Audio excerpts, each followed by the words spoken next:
আসসালামু আলাইকুম রহমতুল্লাহ। আজকে আমি রায়েরবাজ শহীদ বুদ্ধিজীবী কবরস্থান আসলাম।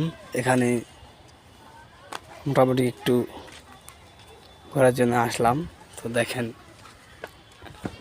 যে কবরস্থানের আপনার সাইনবোর্ডগুলো আপনাদেরকে দেখানোর জন্য আমি চেষ্টা করতেছি। দেখেন এখানে অনেক শহীদ আসলে তাদেরকে দাফন করা হয়েছে। হ্যাঁ, আপনারা দেখতে পাচ্ছেন। হ্যাঁ, তাদের স্মৃতিসৌধ, হ্যাঁ, কবরস্থান।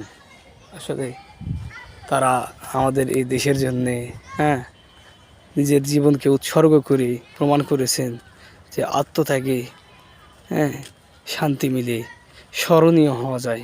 তারা আমাদের কাছে অবিস্মরণীয় হিসাবে আছেন। এই যে দেখেন মরহুম লুৎফর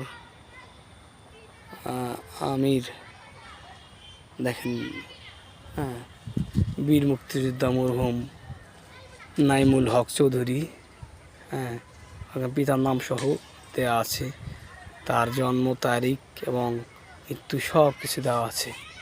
দেখেন আসলে এখানে যারা শহীদ হয়েছে তাদেরই, হ্যাঁ,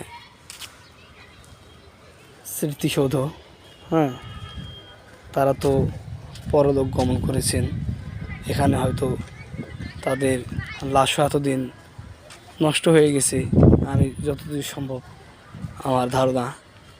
তো আসলে তারা আমাদের এই দেশকে স্বাধীন করার জন্যে যে নিজের জীবনকে আত্মত্যাগের মাধ্যমে আমাদের কাছে সারাটা জীবন অবিস্মরণীয় হয়ে আছেন।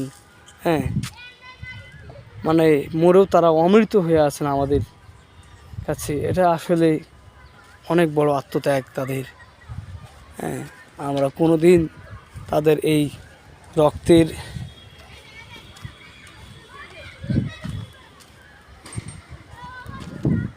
প্রতিদান দিতে পারবো না। তারা বুকের তাজা রক্ত ঢেলে দিয়ে আমাদের এই দেশকে স্বাধীন করেছেন। হাজার হাজার লক্ষ লক্ষ নিরীহ বাঙালি মানুষ আমাদের এই দেশ স্বাধীনের জন্যে তারা নিজের জীবনকে উৎসর্গ করে তাদের আত্মত্যাগের বিনিময়ে আল্লাহ পাক আমাদেরকে আজকে একটা স্বাধীন দেশ হিসেবে উপহার দিয়েছেন, আমাদের প্রিয় বাংলাদেশ।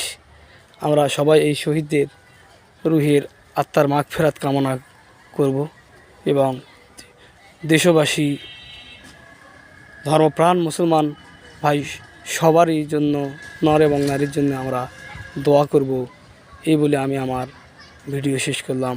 আপনাদের যদি ভালো লাগে তাহলে আমার ভিডিওটি বেশি করে লাইক দিয়ে শেয়ার করবেন এবং চ্যানেলটি ভালো লাগলে সাবস্ক্রাইব করবেন এবং বেশি বেশি করে নিজের জন্য এবং অপরের জন্য দোয়া করবেন। আসসালামু আলাইকুম রহমতুল্লাহি ওয়া বারাকাতুহু।